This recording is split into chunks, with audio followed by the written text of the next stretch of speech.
as if there is no friction in price.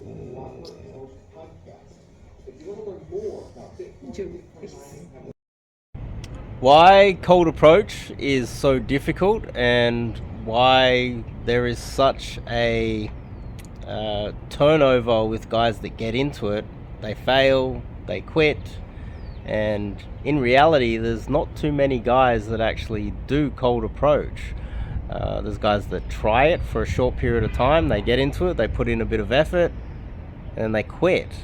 I would say the turnover of guys that get into learning cold approach, day game, even I would say the night guys that get into night game, hitting the clubs and trying to find love in the nightclubs.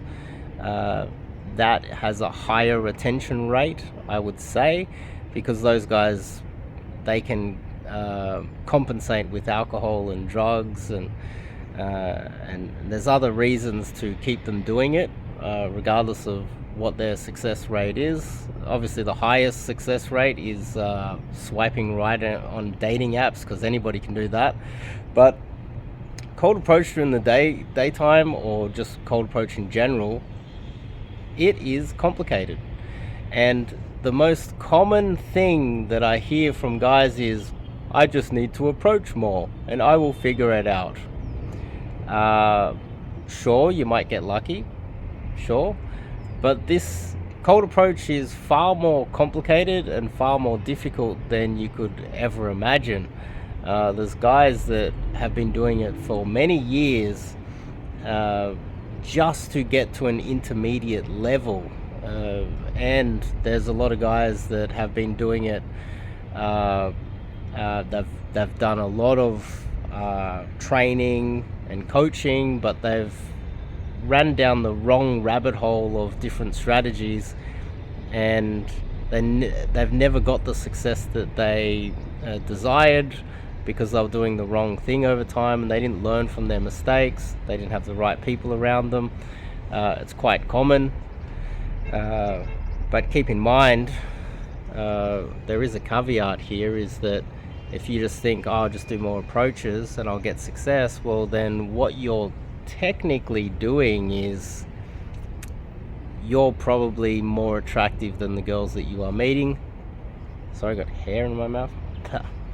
You're probably a lot more higher value than the girls that you were dating. So therefore, really, you're getting girls beneath your mate value, girls that really they're not the type of girls that you're dating and you just think, oh my god, this is the girl, this is love, this is the girl that I'm going to settle down with, have some kids, and I'm going to spend my life with. Because you're kind of punching down. People see this as more of an ego trip, where you're punching down. So this is like a competitive thing amongst men. It's not really.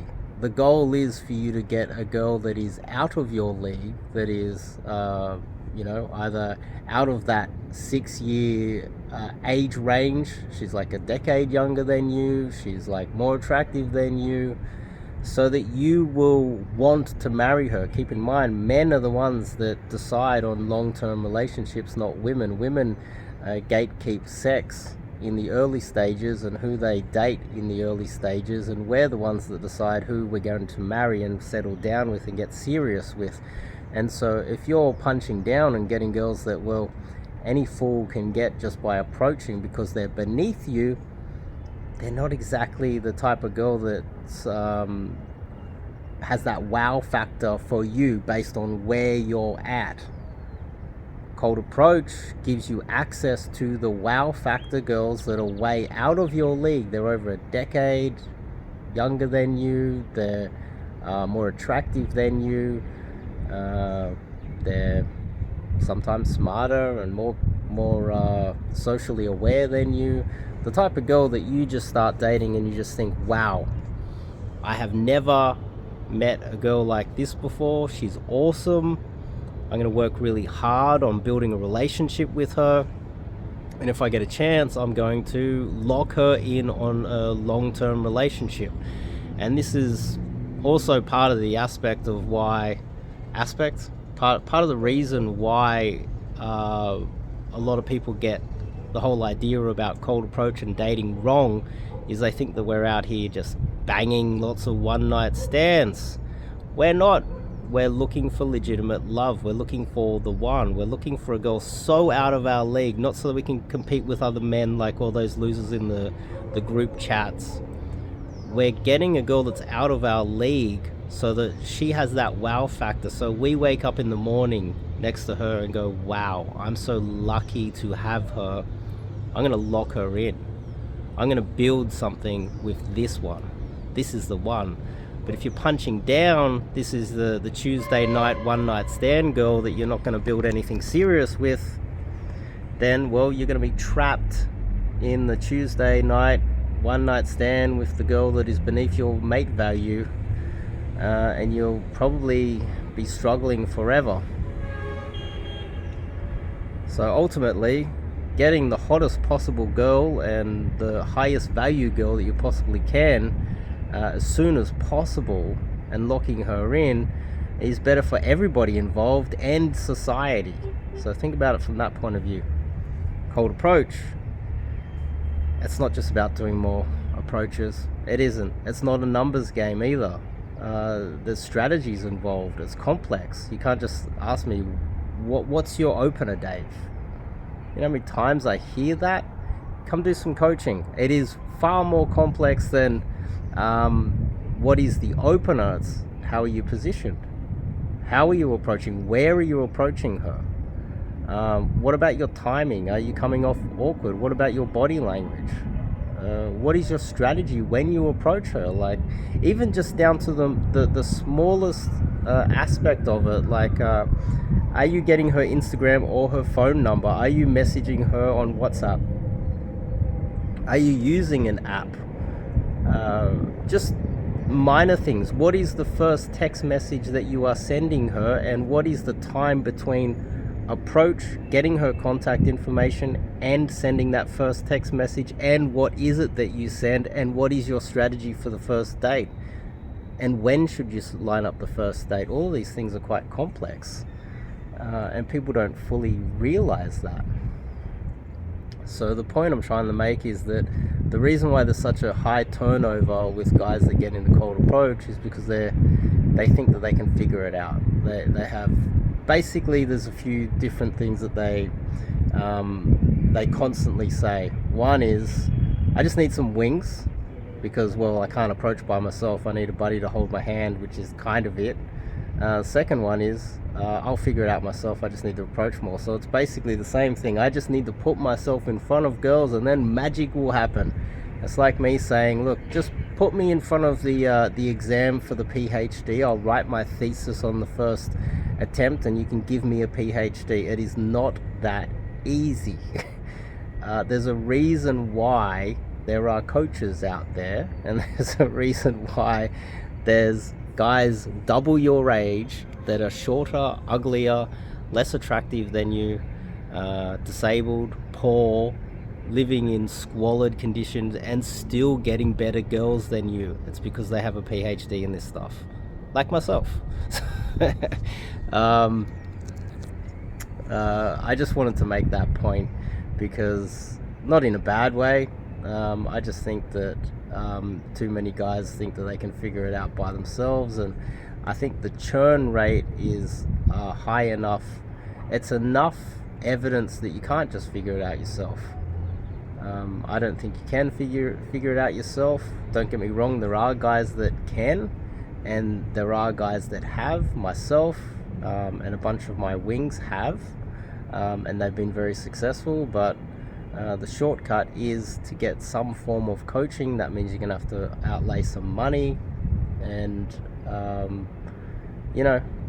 if you've run down the gauntlet of trying to figure this out yourself and you haven't had much success, and it's been a few years, you've been in the groups, you've met up with wings, they've told you things, you've tried those things, ask yourself, have those things worked? Have you got the success that you desire? Have you dated any decent girls, let's just say in the last 3 months? If it's not 3 months, how long are you supposed to wait? how many months do you have to wait until you find or at least date someone on your level that you want to actually get into a relationship with? Yeah, there's just a few things that I wanted to point out, just because every now and then I read in the comments guys going, yeah, I just need to figure this out. I got this.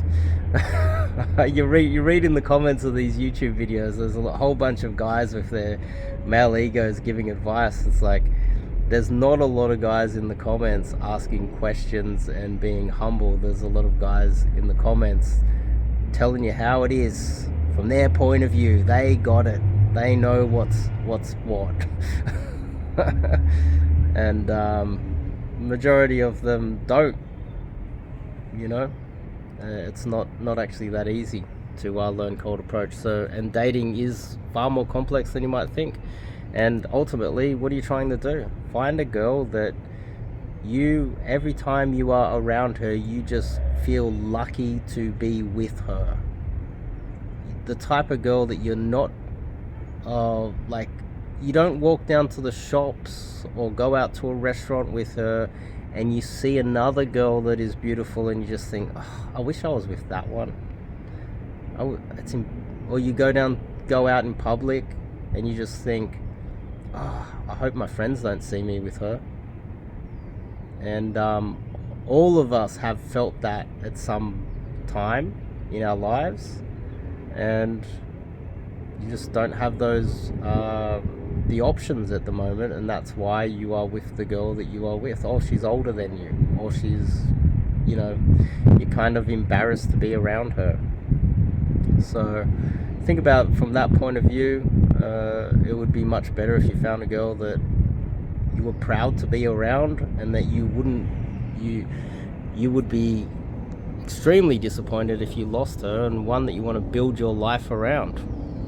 And I get it, marriage is dangerous these days, but sometimes, you know, us men, especially in the West, we're trapped in a situation where it's what do? We just remain single forever?